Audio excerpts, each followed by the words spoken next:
دیکھیں ایک طرف سے مہیل چوکسی ہے جو ہزاروں کروڑ روپے لے کے بھاگ گیا ہے اور اس کی جو سی بی آئی نے جو اس کی ریڈ الرٹ نوٹس تھا اس کو بھی وڈرا کر لیا ہے.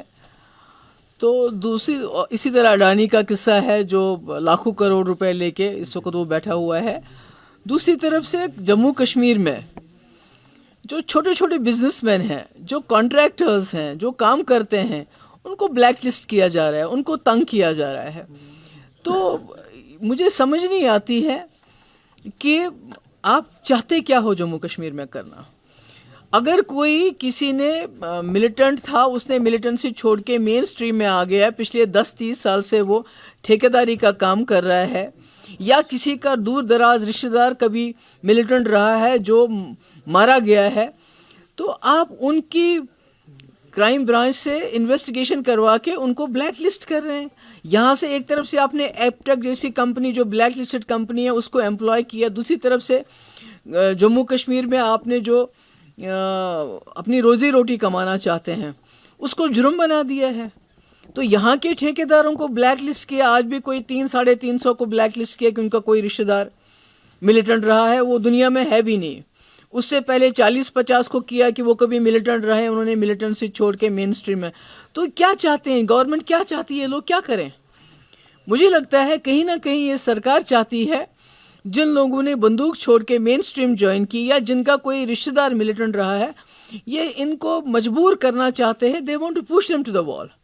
یہ چاہتے ہیں یہاں خون خرابہ ہو, یہاں ماحول خراب رہے, تاکہ ان کو یہاں سختی کرنے کا اور زیادہ موقع ملے. تو اس لیے میں یہاں کی جو ایڈمنسٹریشن سے ان کو یہ کہنا چاہتی ہوں کہ آپ اس طرح اتنی ناانصافی, اور 2018 سے پہلے جن ٹھیکیداروں نے جو بھی کام کیے تھے وہ بھی تو سرکار تھی, وہ تو کوئی چائنا سے آئی ہوئی سرکار نہیں تھی, یہاں کے لوگوں کی چنی ہوئی سرکار تھی. اگر ٹھیکیداروں نے کام کیے ہیں تو ان کے بل کیوں روکے, ان کا پیسہ کیوں نہیں, پیمنٹ کیوں نہیں کی جاتی ہے؟ تو ایک طرف سے آپ کا کرن پٹیل ہے, ایک ٹھگ گجرات سے آیا, اس کو آپ پورا پروٹوکال دیتے ہو, اس کو Z+ سیکورٹی دیتے ہو, اس کے چاہے پولیس کے افسر ہیں یا دوسرے افسر ہیں اس کے بیک اینڈ کال پہ ہوتے ہیں, اس کا حکم چلتا ہے. اسی طرح آپ نے یہاں کئی کرن پٹیل بنائے ہوئے ہیں جن کا میں نام نہیں لینا چاہتی ہوں, جن کو پوری اتھارٹی دی گئی ہے, انہوں نے دنیا بھر کا پیسہ یہاں جمع کیا ہوا ہے, اور اب لوگ ان سے پیسہ بھی واپس نہیں مانگتے کیونکہ ڈر لگتا ہے کہ آپ پیسہ واپس مانگیں گے یہ ٹھگ ہمیں جیل میں ڈال دیں گے. آپ کو پتہ ہے وہ کون سے ٹھگ ہیں, ایک تو گریٹر کشمیر میں بھی کام کرتا تھا, ایسے کئی لوگ ہیں. ایک تو یہاں چشمہ شاہی میں اس کا 3-3.5 کروڑ روپے تو اس کا کرایہ بنتا ہے. ایسے کئی ٹھگ ہیں جن کو یہ پیٹرنائز کرتے ہیں.